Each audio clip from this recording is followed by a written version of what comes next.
안녕하세요. 거꾸로 지구과학 6차시 위기의 지구를 지켜라. 물편입니다. 물. 지구의 모습을 보면 70% 이상 바다로 덮여 있는 것을 볼 수 있어요. 물이 얼마나 소중한지는 알고 있죠? 이번 시간에는 지구에 존재하는 물을 육지와 바다로 나누어 다루고자 합니다.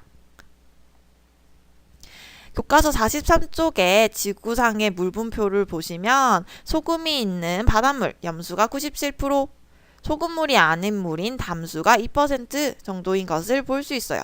우리가 사용하는 물은 주로 하천과 호수로 전체 물의 0.0086%에 불과합니다. 이렇게 우리가 사용할 수 있는 물을 수자원이라고 해요. 수자원은 주로 강수, 비에 의해 제공되는데 우리나라 수자원 특징을 살펴보면 전체 강수량의 대부분이 여름철에 집중이 되어 효율적으로 수자원을 이용하기가 어렵고 동고서저의 산지가 많아 바다로 유실되는 수자원이 많은 것을 볼 수 있습니다. 이렇듯 우리가 사용할 수 있는 담수의 양은 한정되고 그마저도 수질오염에 의해 위기를 맞고 있어요. 수질오염이란 생물학적, 물리적, 화학적인 작용으로 물이 원래의 용도를 사용할 수 없거나 생태적으로 나쁜 영향을 미치는 등 수질이 악화된 상태를 말합니다. 뉴스에서 물고기가 폐사하거나 철새들이 죽는 장면 본 적 있죠? 인간도 예외는 아니에요. 이렇듯 깨끗한 물은 생명활동의 필수 조건입니다. 이런 물을 오염시키는 요인들은 폐기물, 영양염류, 중금속, 기름 등 인간이 만든 폐수가 주 원인인데요. 특히 영양염류라는 것은 세제, 하수처리 시설의 부산물, 똥이에요, 똥, 비료 등에 포함된 물질로 유기물인 질소로 이루어집니다.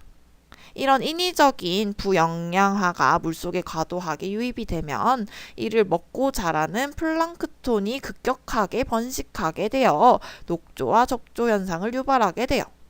결과적으로 플랑크톤이 산소를 다 고갈시키고 물속의 표면을 뒤덮여 대기 중 산소 유입을 차단을 하면서 이제 물고기들이 집단 폐사를 하게 되는 것이죠. 이런 수질의 오염 정도를 측정하는 기준이 두 가지가 있는데 매우 중요합니다. 하나는 생화학적 산소 요구량, BOD입니다. 말 그대로 물을 오염시키는 유기물을 물속의 박테리아가 분해해서 정화를 시키는데 이때 분해 작용에 산소가 필요하게 돼요. 따라서 오염 정도가 심하면 박테리아가 오염물을 분해하는 데 필요한 산소량이 많아지겠죠. 따라서 BOD의 값이 클수록 오염이 심한 물이라고 판단하게 됩니다. 또 다른 것은 이제 용존산소량 DO입니다. 물속에 녹아있는 산소량을 얘기하며 수질의 지표로 사용이 되는 값이에요. 산소가 많아야 생명체가 물속에 살기 좋겠죠. 그래서 DO 값이 클수록 생명체가 살 수 있는 깨끗한 물로 판단을 합니다. 특히 비가 오면 육지의 오염물질이 그대로 지대가 낮은 강이나 바다, 호수 등으로 유입되기 때문에 수질오염의 원인 물질은 굉장히 광범위하다고 할 수 있어요. 그리고 그 피해는 고스란히 인간에게 되돌아옵니다. 대표적인 사례가 낙동강 페놀 오염 사건과 중금속 오염 사건이 있어요. 페놀 사건은 인간의 중추신경을 망가뜨리고 암을 유발하는 등 인체에 치명적인 페놀을 한 전자회사가 30톤가량 하천에 유입시켰고 이를 마신 주민들이 고스란히 건강에 피해를 입게 된 사건이죠. 어마어마하게 큰 사건이었어요. 이 사건 이후 유독물질을 하천에 내보내는 것에 대한 규제가 강화되었다고 합니다.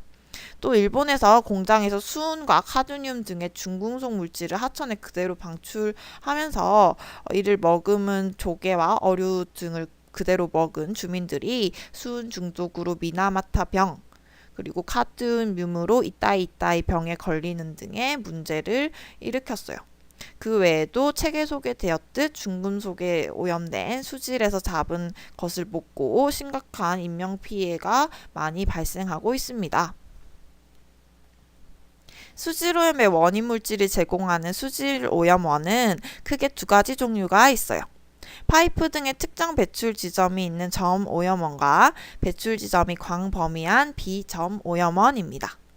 수질 오염의 대책을 논의하기 위해서는 오염원이 점 오염원인지 비점 오염원인지에 따라 다르게 대처해야 합니다.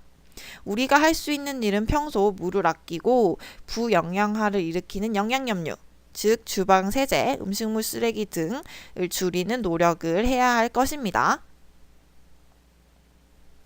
다음은 해양 자원에 대해 알아볼게요. 우리 인류는 바다를 의지하고 삶을 영위해 왔어요.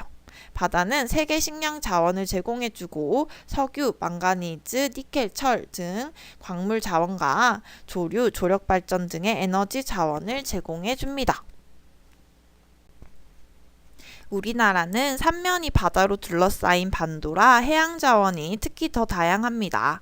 남해의 경우 쿠로시오 난류의 영향을 받아 연중 따뜻하고 수온 변화가 적어서 양식장 설치에 좋은 환경을 가지고 있어요. 황해의 경우에는 동고서저의 지형적 특징으로 하천이 대부분 황해로 유입되어 육지에서 녹아들어온 퇴적물 속에 알루미늄, 칼륨 등의 광성분들이 광물을 만들어 유용한 광물 자원이 많이 분포합니다. 또한 우리의 동해는 한류와 난류가 만나 황금어장을 이루는 조경 수역이 있으며 최근 독도 주변에 가스 하이드레이트가 발견되어 화석연료를 대체할 차세대 에너지원의 보고로 각광받고 있습니다. 바다에서 차세대 자원은 크게 두 가지입니다. 중요해요. 동해의 독도에서 발견된 가스하이드레이트는 메테인이 얼음 형태로 매장되어 있는 자원이고, 망간 단계는 철, 망가니즈, 코발트 등의 유용한 금속 광물이 한꺼번에 뭉쳐져 있는 물질로 태평양 심해저에 많이 존재하여 우리가 이제 태평양 광구 개발권을 확보하여 채취 중에 있습니다. 지금부터는 해양오염에 대해 살펴볼게요. 교과서 178쪽에서 181쪽 내용을 한번 요약해 보겠습니다. 여러분은 쌤의 설명을 참고하여 천천히 해당 내용을 읽어보시길 바랍니다. 비열이 높은 바다는 지구의 에너지 저장 창고이며 해류를 통해 에너지 불균형을 해소하고 지구가 적당한 온도를 유지할 수 있도록 도와주고 있어요.